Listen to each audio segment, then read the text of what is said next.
नमस्कार दोस्तों, स्वागत है आपके अपने YouTube चैनल GTT EDU पर।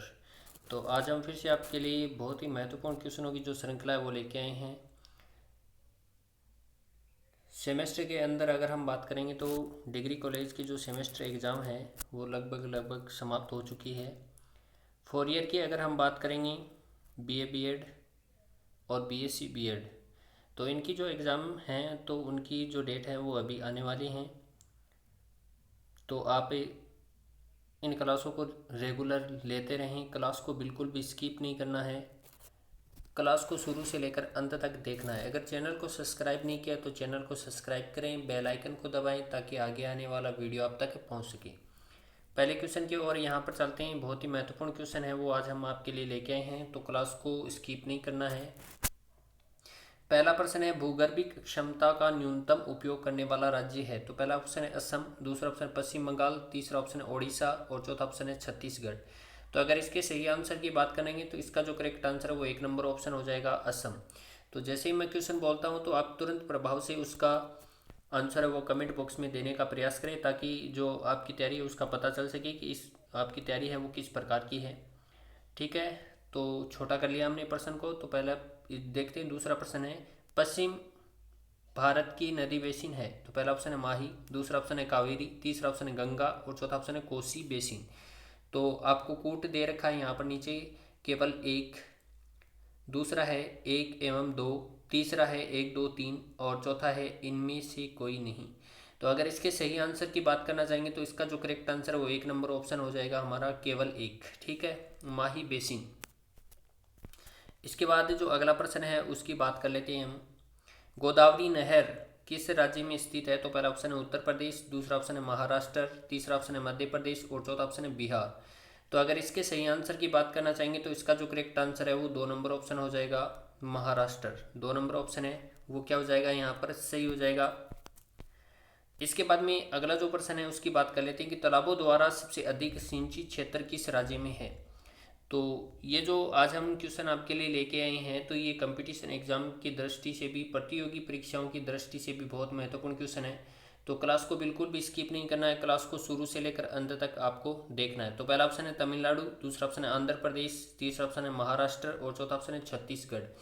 तो अगर इसके सही आंसर की बात करना चाहेंगे तो इसका जो करेक्ट आंसर है वो 2 नंबर ऑप्शन हो जाएगा आंध्र प्रदेश। यानी तालाबों द्वारा सबसे अधिक जो सिंचित क्षेत्र है वो आंध्र प्रदेश है। इसके बाद में अगला जो प्रश्न है उसकी बात कर लेते हैं कि निम्न में से किस वर्ष में राष्ट्रीय जल नीति को सूत्रबद्ध किया गया। तो पहला ऑप्शन है 2002, दूसरा ऑप्शन है 1985, तीसरा ऑप्शन है 1987 और चौथा ऑप्शन है 2007। तो अगर इसके सही आंसर की बात करना चाहेंगे तो इसका जो करेक्ट आंसर है वो 1 नंबर ऑप्शन हो जाएगा 2002।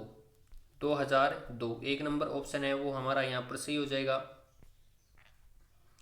इसके बाद जो अगला प्रश्न है उसकी बात कर लेते हैं कि निम्नलिखित में से किस नदी की जल उपयोगिता सबसे अधिक है। तो पहला ऑप्शन है कृष्णा, दूसरा ऑप्शन है ब्रह्मपुत्र, तीसरा ऑप्शन है गंगा और चौथा ऑप्शन है गोदावरी।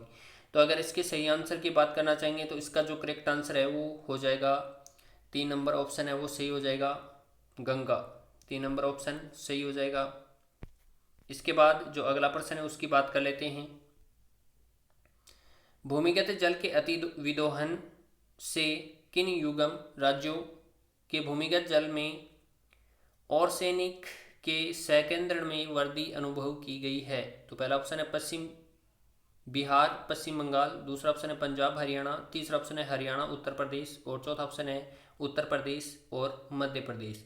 तो अगर इसके सही आंसर की बात करना चाहेंगे तो इसका जो करेक्ट आंसर वो 1 नंबर ऑप्शन हो जाएगा बिहार और पश्चिम बंगाल। 1 नंबर ऑप्शन है वो सही हो जाएगा। इसके बाद जो अगला प्रश्न है उसकी बात कर लेते हैं। भारत की 2 अत्यधिक प्रदूषित नदियां कौन सी हैं। तो भारत की अत्यधिक जो प्रदूषित नदी हैं उनके नाम बताने आपको। तो पहला ऑप्शन है नर्मदा एवं ताप्ती, दूसरा ऑप्शन है महानदी व गोदावरी, तीसरा ऑप्शन है गंगा व यमुना और चौथा ऑप्शन है कृष्णा व कावेरी। तो अगर इसके सही आंसर की बात करना चाहेंगे तो इसका जो करेक्ट आंसर है वो 3 नंबर ऑप्शन हो जाएगा गंगा व यमुना। 3 नंबर ऑप्शन सही हो जाएगा, यानी सबसे प्रदूषित नदियाँ। इसके बाद में जो अगला प्रश्न है उसकी बात कर लेते हैं। यमुना नदी देश में सबसे अधिक प्रदूषित है। तो पहला ऑप्शन है दिल्ली व इटावा में, दूसरा ऑप्शन है इटावा व हमीरपुर में, तीसरा ऑप्शन है हमीरपुर से इलाहाबाद के बीच, और चौथा ऑप्शन है बागपत व दिल्ली में। तो आपको सही आंसर बताना है कि यमुना नदी है वो देश में सबसे अधिक प्रदूषित है, वो किन स्थानों के मध्य है। तो अगर इसके सही आंसर की बात करना चाहेंगे तो इसका जो करेक्ट आंसर वो 1 नंबर ऑप्शन हो जाएगा, दिल्ली व इटावा में। ठीक है, इसके बाद अगला जो प्रश्न है उसकी बात कर लेते हैं।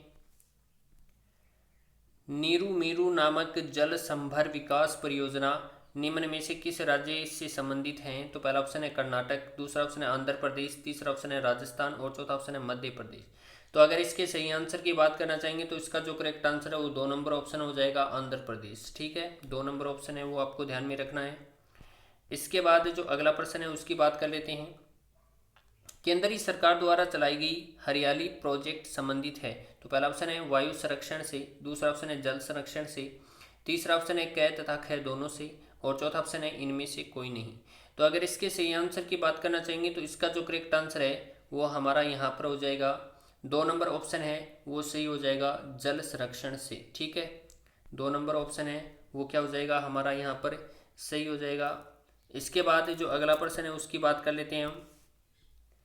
उत्तर भारत में सिंचाई के मुख्य स्रोत क्या हैं। तो पहला ऑप्शन है तालाब, दूसरा ऑप्शन है नहर, तीसरा ऑप्शन है नलकूप और चौथा ऑप्शन है इनमें से कोई नहीं। तो अगर इसके सही आंसर की बात करना चाहेंगे तो इसका जो करेक्ट आंसर है वो 3 नंबर ऑप्शन हो जाएगा, नलकूप।